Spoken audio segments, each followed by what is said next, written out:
Jaunimo tarpe dažnai kyla klausimas, ką rinktis – būto nuoma ar pirkimas su banko paskola. Todėl IAT pasidomėjo savo darbuotojų, kas naudingiau.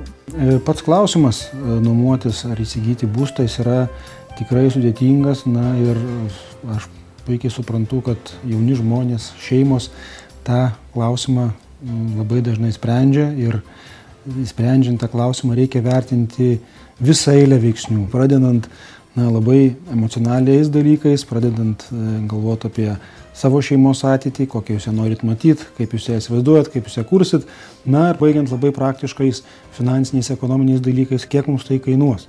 Jaunai šeimai arba asmeniui, svarstant apie nekilnojamo turto būsto įsigijimą, reikia galvoti ne tik apie tai, kad jis įsigyja stogą virš galvos, bet ir apie tai, kad nekilnojamas turtas, kurį jūs įsigijate, yra tam tikra investicija ir labai dažnai apie tai netgi nėra susimąstoma.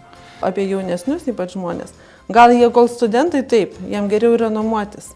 Bet kada jeigu susiranda kažkokį tai darbą pastovesnį, atsiranda šeima, tada tikrai yra ir turiu pavyzdžių konkrečių, kur tada jau atsiranda tiesiog būtinybė turėti savo butą.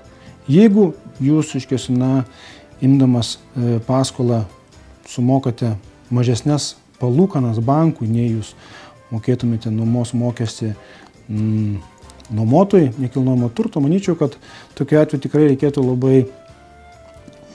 labai rimtai pasvarsyti, ar nevertėtų to nekilnojamo turto įsigyti. Pateisinčiau nuomą tik tai vienu atveju, jeigu tai yra tam tikri darbiniai situacijos, jeigu tai yra trumpalaikis gyvenamos vietos pakeitimas, tai nuomą pateisinčiau, bet kaip gyvenimo būdą ir gyvenamą vietą nuolatinę aš nepateisinčiau. Skeptikam, kaip ir dideliem optimistam, aš turiu labai gerą paprastą pavyzdį. Konkrečiai šnekant apie Jungtines Amerikos valstijas, ten buvo darytas labai iškalbingas tyrimas.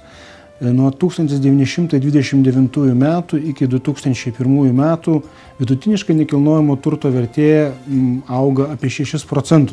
Tame laikotarpį buvo ir antrasis pasaulinis karas, ir didžioji depresija, ir bendras rezultatas vidurkis yra iš tikrųjų toks padrasinantis ir natūralu, kad nekilnojamo turto vertė negali judėti viena kryptim. Jinai būna, kad ir mažėja, ir didėja, tačiau po tam tikros korekcijos laikotarpio ateina ir augimo laikotarpis. Ir ilgoji laikotarpiu tai yra vienareikšmiškai gera investicija apsaugant savo lėšas ir kaupiamą turtą.